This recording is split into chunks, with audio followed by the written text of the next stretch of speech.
Hello दोस्तों, आकाश Bhardwaj maths के YouTube channel पर आप सभी का बहुत बहुत स्वागत है। दोस्तों, अगर आप सीटेट की तैयारी करना चाहते हैं बिल्कुल फ्री ऑफ कॉस्ट और सीटेट में अच्छा नंबर लाना चाहते हैं और वाकई में आप पहले ही प्रयास में सीटेट को क्वालिफाई करना चाहते हैं तो इस चैनल को अभी सब्सक्राइब कर लीजिए, क्योंकि दोस्तों इस चैनल के माध्यम से आपको पूरे सीटेट का जो सीटेट पेपर में जो है आपको 15 नंबर का पेडागोजी का क्वेश्चन आपको देखने को मिलता है, वो सारा का सारा जो है दोस्तों एनसीईआरटी से ही देखने को मिलता है। तो दोस्तों इस चैनल पर आपको पूरा एनसीईआरटी का क्वेश्चन जो है बहुत ही अच्छे तरीके से थ्योरी के माध्यम से थ्योरी के माध्यम से आपको जो है कराया जाएगा, ताकि अब 15 में 15 मार्क जो है आप जो है एग्ज़ाम में ला सकें। तो दोस्तों अगर आप चैनल पर नए हैं तो चैनल को सब्सक्राइब कर लीजिए और बेल आइकन को दबा दीजिए, और ताकि सारे वीडियो का नोटिफिकेशन आप तक सबसे पहले पहुँचे। तो चलिए दोस्तों शुरू करते हैं आज का अपना पहला टॉपिक जो है। आज का टॉपिक जो रहने वाला है आपका पाठ्यक्रम संबंधी विद्वानों के बहुमूल्य विचार, यानी पाठ्यक्रम से संबंधित जितने भी विद्वान थे उनके बहुमूल्य विचार क्या थे, उन्हीं चीज़ों को हम लोग जो है इस वीडियो में आज हम लोग डिस्कस करेंगे। यानी कि सबसे पहले विद्वान का नाम यहाँ पे आप देख सकते हैं। पहले विद्वान कौन है? यहाँ पे कनिंघम है और कनिंघम जो है पाठ्यक्रम से संबंधित क्या अपना विचार देते हैं, आइए उसको हम लोग समझेंगे। तो कनिंघम कहते हैं कि पाठ्यक्रम कलाकार यानी कि शिक्षक के हाथ में वह साधन है जिससे वह अपनी चित्रशाला यानी विद्यालय में अपनी सामग्री यानी कि छात्र को अपने आदर्शों यानी उद्देश्यों के अनुसार ढालता है। यानी कि पाठ्यक्रम से संबंधित कनिंघम जो है अपना बहुमूल्य विचार यह देते हैं कि पाठ्यक्रम जो है शिक्षक के हाथ का ऐसा साधन है जो अपनी विद्यालय में अपनी छात्र को अपने आदर्श के अनुसार ढालता है। यही जो है कनिंघम का विचार है। क्लियर है दोस्तों? अब आगे बढ़ें, चलिए आइए आगे बढ़ते हैं। आगे आपका जो है आगे आपके कौन है? तो यहाँ पे आप देख सकते क्रो और क्रो के अनुसार पाठ्यक्रम से संबंधित क्रो और क्रो जो है क्या अपना बहुमूल्य विचार देते हैं, आइए उसको जानते हैं। तो इसमें दिया गया कि पाठ्यक्रम शिक्षार्थी के समस्त यानी सभी अनुभवों को जो उसे विद्यालय के अंदर तथा बाहर प्राप्त होते हैं और जो एक ऐसे कार्यक्रम में होते हैं जिसका निर्माण उसके मानसिक, शारीरिक, संवेगात्मक, सामाजिक, आध्यात्मिक तथा नैतिक विकास में सहायता देने के लिए यानी देने हेतु सम्मिलित किया जाता है। यानी कि क्रो और क्रो कहते हैं कि पाठ्यक्रम से संबंधित इनका विचार यही है कि शिक्षार्थी के समस्त अनुभव यानी कि शिक्षार्थी यानी कि छात्र के सभी अनुभव जो उसे विद्यालय के अंदर और बाहर प्राप्त होते हैं, यानी कि जो भी छात्र को जो भी अनुभव विद्यालय के अंदर और जो भी विद्यालय के बाहर प्राप्त होते हैं अनुभव और ऐसे कार्यक्रम में होते हैं जिनका निर्माण जो है मानसिक, शारीरिक, संवेगात्मक, सामाजिक, आध्यात्मिक और नैतिक विकास में क्या करते हैं तो सहायता करते हैं। क्लियर है? और इसी को इसमें जो है सम्मिलित किया गया है। चलिए आइए आगे देखा जाए। आगे आपकी बात करें तो दोस्तों यहाँ पे आगे देख सकते हैं आगे जो है कौन है तो फ्रेडरिक है। फ्रेडरिक जो है, आइए देखते हैं फ्रेडरिक क्या कहते हैं, पाठ्यक्रम से संबंधित इनका क्या विचार है फ्रेडरिक का।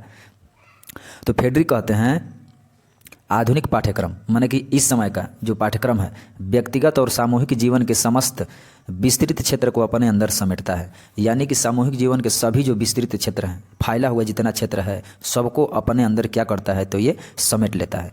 यह स्कूल से बाहर सभी सार्थक एवं उचित क्रियाओं को भी अपनाता है। यानी कि यह जो स्कूल के बाहर का भी जो और सार्थक है और उचित क्रिया को जितने भी प्रकार के उचित क्रियाएँ हैं उनको जो है क्या करता है अपनाता है। शर्त इतनी है कि इनका शैक्षिक रूप से प्रयोग संगठित तथा सुनियोजित किया गया हो। लेकिन इसका शर्त यही होना चाहिए कि इसका शैक्षिक रूप जो है वो शैक्षिक रूप का जिस प्रकार हम लोग प्रयोग करेंगे उसका जो है संगठित तथा सुनियोजित किया जाना चाहिए। चलिए अब बढ़ते हैं आगे की तरफ। तो दोस्तों आगे बात करें तो यहाँ पे आगे आपका है क्या है? आगे आपका है कि माध्यमिक शिक्षा आयोग क्या कहता है?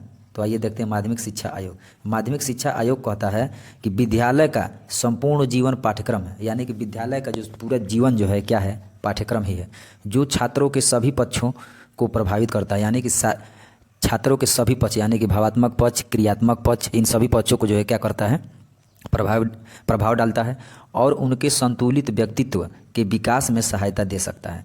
यानी कि जो है पाठ्यक्रम जो है क्या है कि छात्रों के सभी पक्षों को यानी क्रियात्मक पक्ष, संवेगात्मक पक्ष, ज्ञानात्मक पक्ष सभी को जो है ये क्या करता है तो संतुलित करता है। संतुलित करने के बाद उनके व्यक्तित्व के विकास में भी जो है ये क्या करता है सहायता करता है। क्या तो पाठ्यक्रम जो है आपका जो है क्या करता है सहायता करता है। क्लियर है दोस्तों?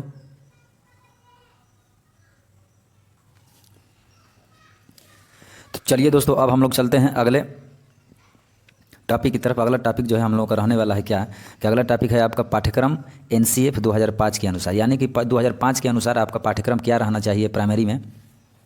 तो इसी के बारे में हम लोग जानेंगे, पाठ्यक्रम एनसीएफ 2005 के अनुसार पाठ्यक्रम जो है क्या रहना चाहिए।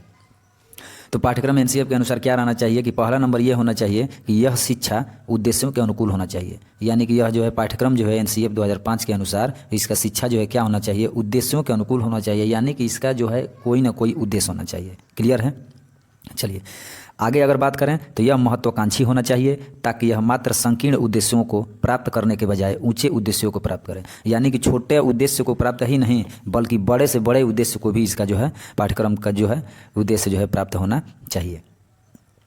अगर आगे बात करो तो यह सुसंगत होना चाहिए, ताकि यह विभिन्न प्रकार की विधियाँ और कौशल जो कि अंकगणित, बीजगणित आदि से संबंधित है, यानी कि यह सुसंगत होना चाहिए, जो अंकगणित, बीजगणित और आदि से जो है क्या होना चाहिए, यह संबंधित होना चाहिए। संयुक्त रूप से बच्चे को हाई स्कूल में विज्ञान और सामाजिक विज्ञान में आने वाली समस्याओं को हल करने में मदद कर सकें, यानी कि ऐसा सुसंगत होना चाहिए कि जो भी बच्चे हाई स्कूल में विज्ञान और सामाजिक विज्ञान पढ़ रहे हैं उनमें जो जितने भी प्रकार की समस्या हो उन समस्याओं को हल करने में क्या हो सके, तो मदद मिल सके। क्लियर है दोस्तों, उसमें जो है मदद मिलना चाहिए। एनसीएफ 2005 के अनुसार यही पाठ्यक्रम है। क्लियर है दोस्तों, आगे बढ़ें। चलिए आइए आगे चलते हैं। तो दोस्तों अगर आगे बात करें तो यहाँ पे आप देख सकते हैं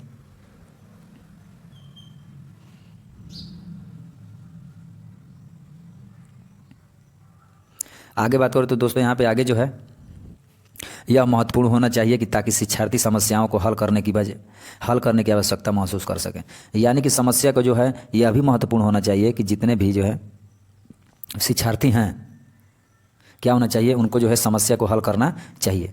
क्लियर है। चलिए अगर आगे बात करें,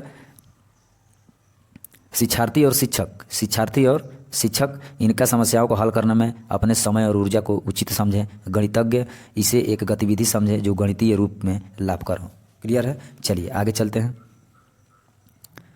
अगर आगे बात करें तो आगे आप देख सकते हैं कि स्कूली गणितीय विधियों पर केंद्रित होना चाहिए, यानी कि स्कूली गणित गतिविधियों पर क्या होना चाहिए, तो केंद्रित होना चाहिए। पाठ्य चर्चा पाठ्यक्रम ऐसा होना चाहिए जो शिक्षार्थियों के मस्तिष्क यानी दिमाग में को संलग्न कर सके और उनकी क्षमताओं को सुदृढ़ कर सके, यानी कि जितने भी छात्र हैं उनके मस्तिष्क को पाठ्यक्रम ऐसा होना चाहिए कि उनके मस्तिष्क में संलग्न करें, यानी कि जा सके, उनके खोपड़ी में जा सके और उनकी क्षमताओं को क्या कर सके, और छात्रों की अंदर जितनी भी क्षमता है उनको जो है क्या कर सके, तो मजबूत कर सके। क्या कर सके, मजबूत कर सके।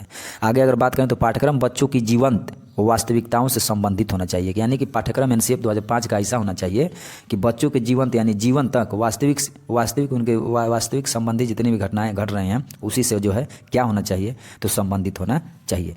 पाठ्यक्रम में ऐसा होना चाहिए जो बच्चों को महत्व दे, विषय को नहीं। पाठ्यक्रम ऐसा होना चाहिए जो बच्चे को महत्व दे, विषय को नहीं।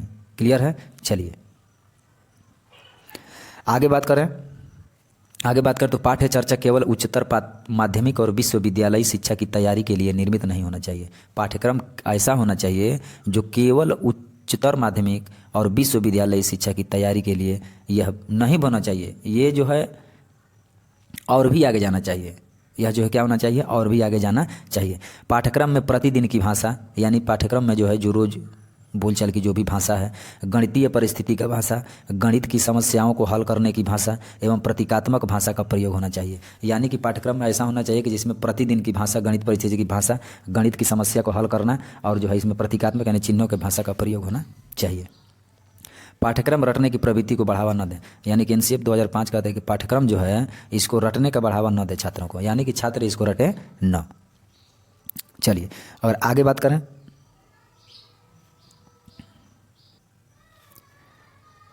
तो चलिए दोस्तों मिलते हैं हम लोग अगले वीडियो में, नेक्स्ट जो है टॉपिक के साथ। तब तक के लिए अपना ध्यान रखिए। तो चलिए अगर आप चैनल पर नए हैं तो चैनल को सब्सक्राइब करके बेल आइकन को दबा दीजिएगा ताकि सारे वीडियो को नोटिफिकेशन आपको मिलता रहे। तो चलिए दोस्तों मिलेंगे फिर से नेक्स्ट वीडियो में, तब तक के लिए जय हिंद जय भारत।